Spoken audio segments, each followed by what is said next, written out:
Term में हम लोग आरबीसी को क्या बोलते हैं? एरिथ्रोसाइट्स। आरबीसी को हम लोग क्या बोलते हैं? एरिथ्रोसाइट्स। किसमें? मेडिकल टर्म में। कैसा होता है ये? चपटी, गोल एवं उभयावतल यानी बाइकोनकेव। उभयावतल यानी बाइकोनकेव होता है। आरबीसी में मेनली क्या है कि केंद्रक नहीं मिलता है, केंद्रक नहीं मिलता है, न्यूक्लियस उसमें नहीं होता है। लेकिन अपवाद स्वरूप दो ऐसे जीव हैं, ऊंट और लामा, उसके जो आरबीसी होते हैं उसमें केंद्रक पाया जाता है, न्यूक्लियस पाया जाता है। किसमें? ऊंट और लामा। ऊंट को इंग्लिश में क्या बोलते हैं? कैमल। कैमल को किस नाम से जाना जाता है? रेगिस्तान का जहाज। रेगिस्तान का जहाज। तो ऊंट और लामा में क्या मिलता है? आरबीसी में केंद्रक मिलता है। ये जो आरबीसी होता है उसका निर्माण कहाँ होता है? मेनली बोन मैरो में होता है। लेकिन अगर गर्भस्थ शिशु की बात करेंगे, तो उसका निर्माण कहाँ होता है? यकृत और प्लीहा। लीवर या प्लीहा में होता है।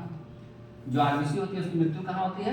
यकृत एवं प्लीहा में। यकृत एवं प्लीहा में। और इसका जो एवरेज ड्यूरेशन होता है, टाइम पीरियड होता है, कितने दिन का होता है? लाइफ टाइम इसका कितना का है? 120 दिन। तो 120 दिन में इसको मरना ही मरना है। जो आरबीसी हमारे शरीर में बना हुआ है 120 दिन में मरेगा ही। तो मरेगा तो कहाँ जाके मरता है? यकृत या प्लीहा। यकृत या प्लीहा। इसलिए यकृत और प्लीहा को क्या कहा जाता है? कब्र। आरबीसी का कब्र। आरबीसी का कब्र कब्र कहा जाता है। यकृत और प्लीहा को क्या कहा जाता है? आरबीसी का कब्र। कब्र। औसत आयु बता दिए 120 दिन।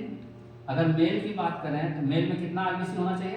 50 लाख प्रति घन मिलीमीटर। लीटर। जबकि फीमेल में कितना होना चाहिए? 45 लाख प्रति घन मिलीलीटर। आरबीसी में क्या मौजूद होता है? हीमोग्लोबिन। क्या मौजूद होता है? हीमोग्लोबिन। यह एक प्रकार का क्या है? प्रोटीन है। यह एक प्रकार का क्या है? प्रोटीन है। और इसी के कारण इसका जो रंग होता है वो कैसा होता है? लाल होता है। क्या कार्य है इसका? आरबीसी का कार्य क्या है?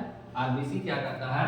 ऑक्सीजन के साथ मिल करके यानी संयोजन करके ऑक्सी हीमोग्लोबिन बनाता है। क्या बनाता है? ऑक्सी हीमोग्लोबिन बनाता है, जो कि टेम्परेरी होता है, जो टेम्परेरी होता है। और यह बाद में टूट करके विखंडित होकर के ऑक्सीजन को क्या कर देता है? फ्री करता है यानी मुक्त करता है। ऑक्सीजन को क्या करता है? मुक्त करता है। और यही जो ऑक्सीजन है, यही ऑक्सीजन है हम लोगों के शरीर के विभिन्न अंगों तक पहुंचता है। यही ऑक्सीजन हम लोगों के शरीर के विभिन्न अंगों तक पहुंचता है। अगर एक पॉइंट लिखा है नोट में कि सामान्य से कम आरबीसी अगर हो तो वो जो रोग होता है उसका क्या नाम है? एनीमिया बोलते हैं उसको, रक्तहीनता बोलते हैं। क्या बोलते हैं? एनीमिया या रक्तहीनता। कल पढ़ेंगे हम लोग